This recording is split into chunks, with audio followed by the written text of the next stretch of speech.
Hi, it's good to see you again in my YouTube channel. I'm Chuck and I hope you liked today's video in which I'm going to talk about the implications of letting your center of gravity get closer to its forward and aft limit in your airplane. Hopefully always within the limits specified by the manufacturer on your POH. Don't forget to subscribe and feel free to buy me a coffee or a gallon of gas, and you can find the link to my buymeacoffee.com account just below. The location of the center of gravity affects the longitudinal balance and controllability of the aircraft. When the center of gravity is closer to its forward limit, the airplane will show a highest stall speed, lowest cruising altitude, which doesn't sound optimal, correct? But at least the airplane will tend to be more stable. I'm making this video to explain why all that is.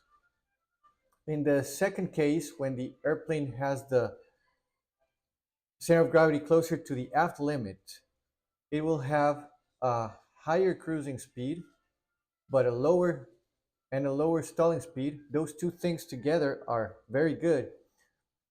The downside is that it's going to be less stable. Let's see why. You see, pilots arrange anything that comes on board their airplane in a particular way, people and objects, because they're aware that everything, the weight of each element adds up and concentrates in the center of gravity.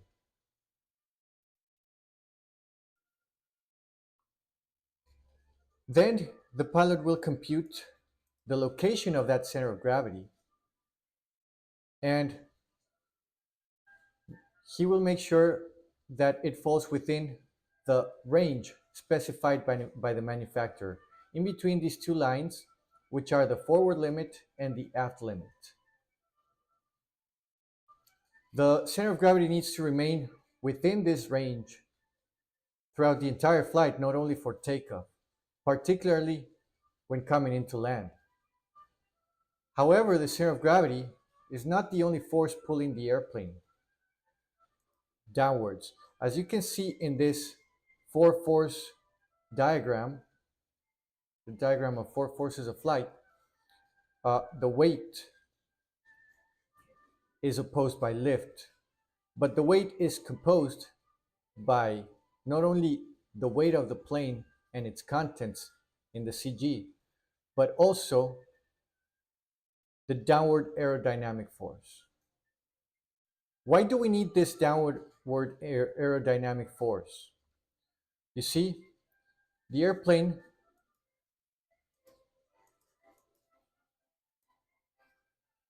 The airplane needs to be nose heavy at all times. That's the principle of the invention of the airplane.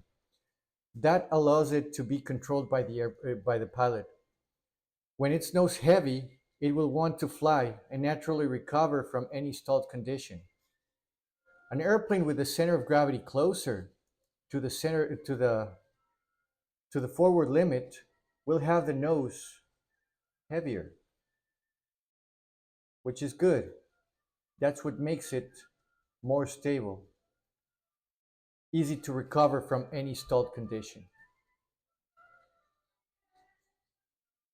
An airplane that isn't as nose heavy as the other one, not only is it going to be less stable, but you see the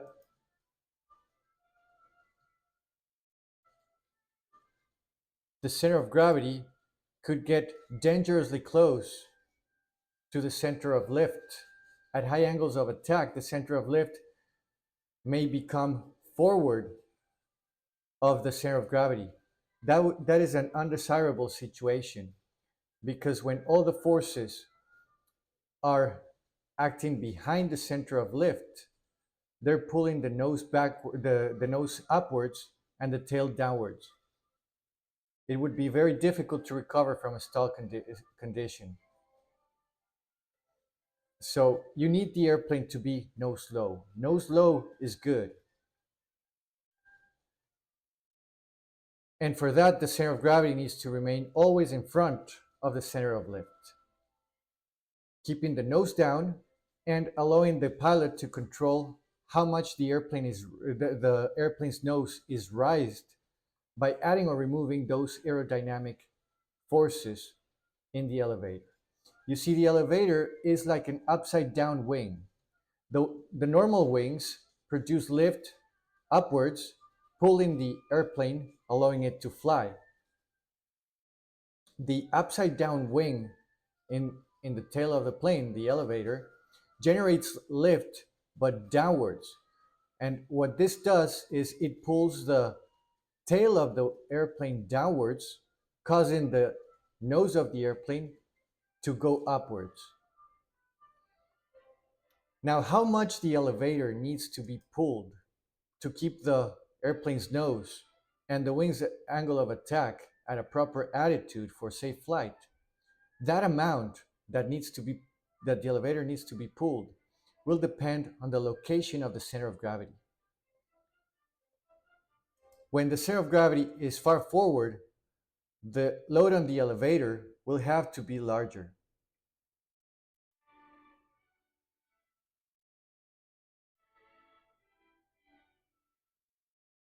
More deflection and a higher load. And then we need to produce for any given airspeed more lift. We need to produce more lift to oppose the weight, which in this case is the normal weight of the plane in the center of gravity plus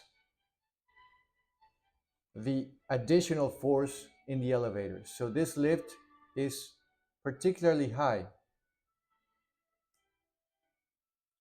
In the opposite case, uh, we don't need to produce as much lift. I'm going to make it smaller. Why? Because the force exerted by the elevator doesn't need to be as much because the nose is not as heavy to start with.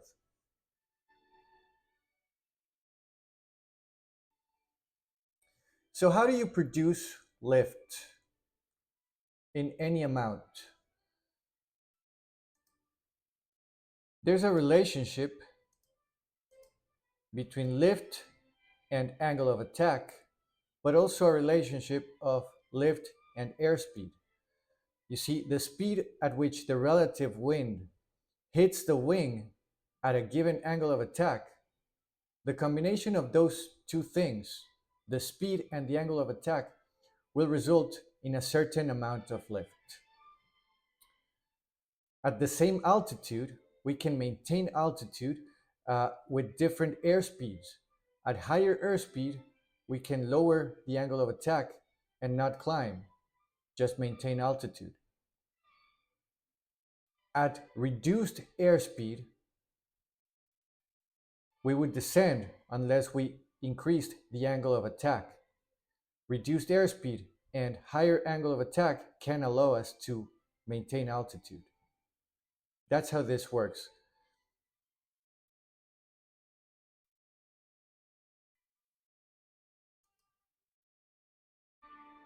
So to produce more lift, we're going to need at the same airspeed, at any given airspeed, steeper than usual angle of attack in our wing. I'm just going to put it here. My wing, I'm going to draw it here.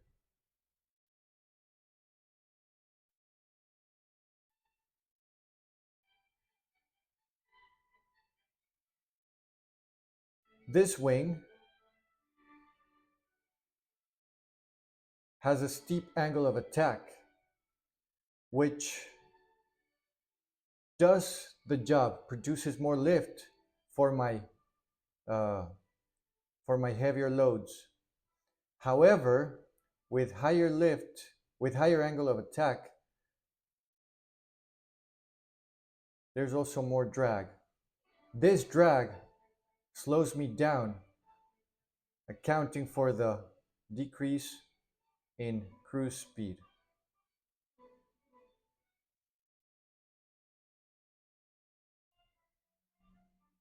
Opposite from that,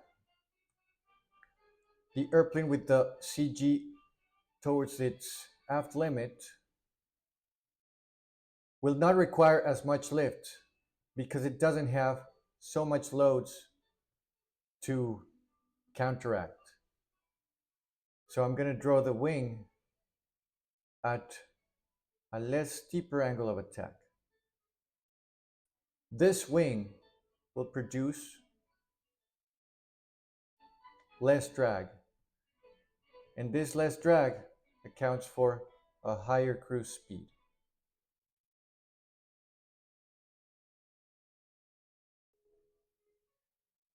Now, what happens if the pilot wants to slow down the airplane? Wants or needs, like when coming into land and he needs to slow down for an approach speed. You see, if at any segment of that approach he needs to maintain altitude, with less speed, maintaining altitude is going to involve increasing the angle of attack. So let's increase the angle of attack first of the airplane, which is loaded with the CG closer to the aft limit.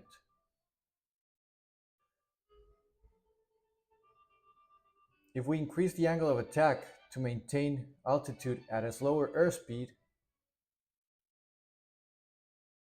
we can do it because there's enough margin.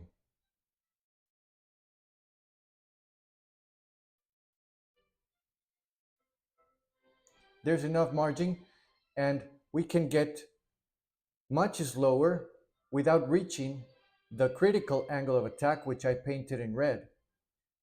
And that critical angle of attack is where the laminar flow of air on top of our wings would start separating, producing a stall. So our stall speed would be lower. The airplane can afford to slow down, and the pilot can afford to slow down the airplane without reaching the critical angle of attack. But if the center of gravity is closer to the forward limit, the wing is already at a steep angle of attack. And the same critical angle of attack that would make it stall can be reached much faster. The pilot has less margin to play with. So, and if he needs to maintain altitude after he slows down, he's going to find the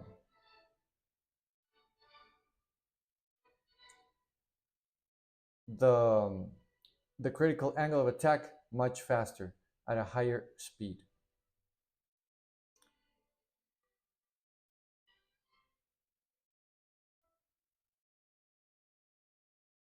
So that's how these elements relate to each other: the stall speed, the cruise speed, and the stability of the airplane when you vary the location of the center of gravity.